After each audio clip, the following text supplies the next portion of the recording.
Sa mapagpalang araw na naman mga idol, welcome again sa ating episode ng Moto Features. At ang ibibida nating motor, walang iba kundi si Rossi Bolt 125. Gaano ba ito kasulit at kaganda? Alamin natin sa video ito. Welcome to Haji Moto Vlogs. Let's go!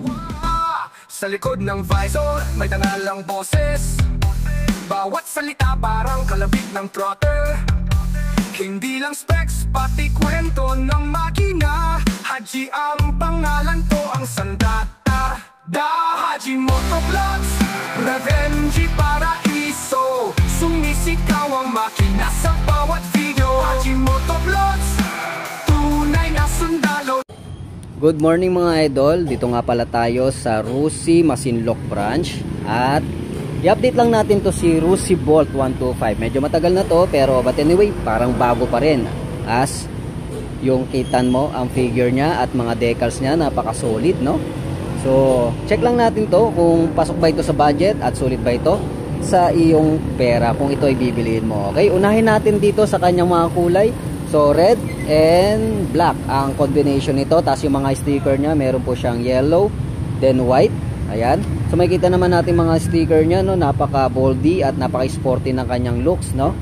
At dito naman tayo sa kanyang unahan. Makikita natin na para siyang CRF, no? Yung mga pang off-road design yung kanyang unahan dito sa kanyang headlight. So, speaking of headlight, meron po siyang LED para sa kanyang headlight, okay? Tapos, LED din ang kanyang turn lights. Alright? Tapos, may minimalistic na Rossi sticker dito. So, pagdating naman sa kanyang fender sa front, is napakalaki ng kanyang clearance. So, pwede talaga pang off-road mga idol. Pamputikan, pambatuhan, goods na goods. Pambaha, no? Okay din siya. At meron siyang sticker din, syempre.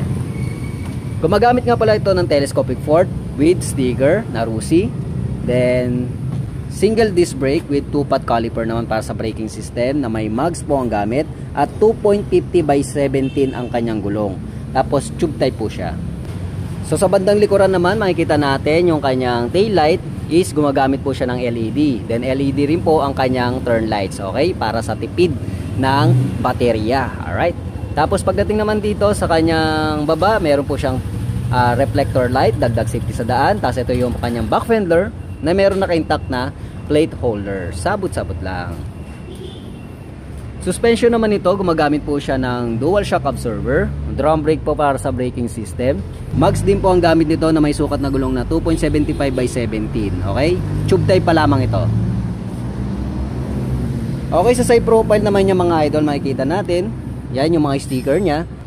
Okay, dito naman yung kanyang pillion footrest na may rubber. Tapos nandito siya kanya is meron siyang kickstarter na malaking tulong just in case na malobat o humina ang baterya ng motor mo.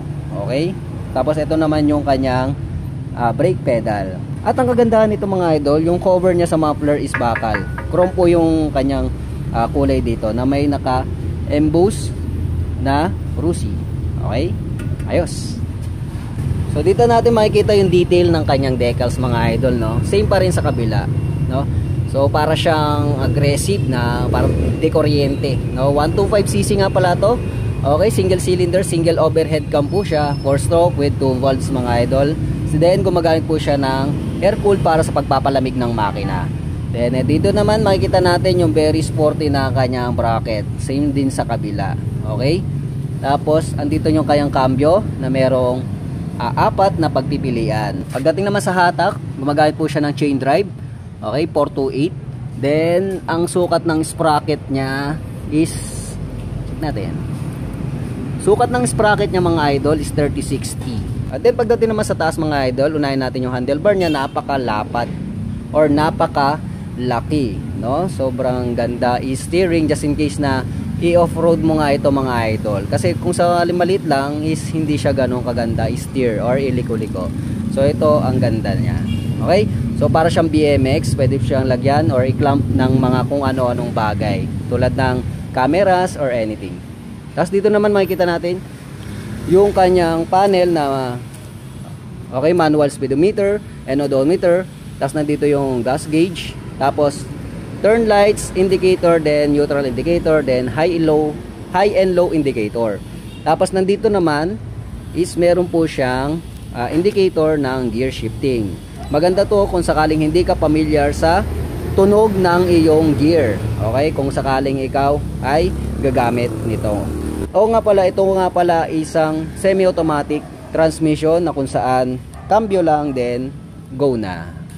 Okay, pagdating naman sa button switches, so on and off ng headlight, then ito naman yung high and low, turn lights, then busina. Sa kabila naman electric starter button lamang.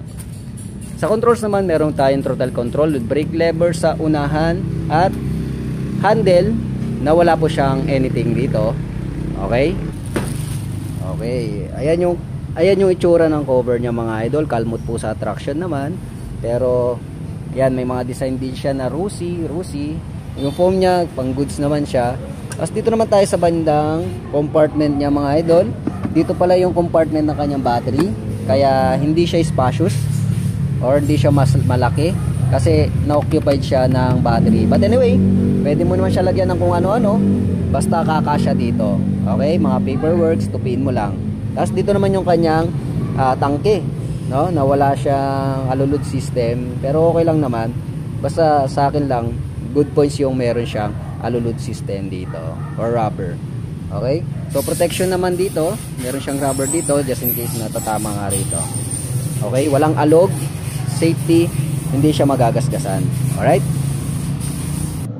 Tignan naman natin ang kanyang seat height mga idol. Okay, ay 5'4" in height. At kitang-kita natin, okay sa all right naman mga idol, no? Okay, pagdating naman sa city driving, kayang-kaya singit-singit at ipasok-pasok sa daan mga idol. Tapos, kung makikita nyo, is lapat naman ng aking paa. So, okay naman.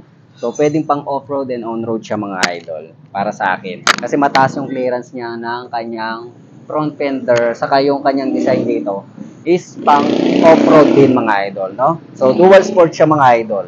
Okay? So, yun. Pagdating naman sa kanyang pagmamaniobra, magaang po siya.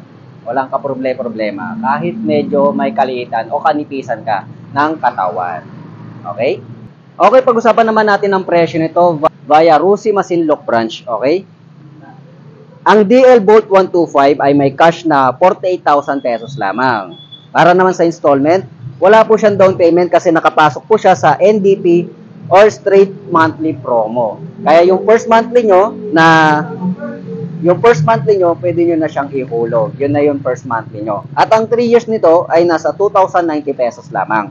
At nai-rebate po siyang 300 pesos para sa mga maaga or on due date magbayad.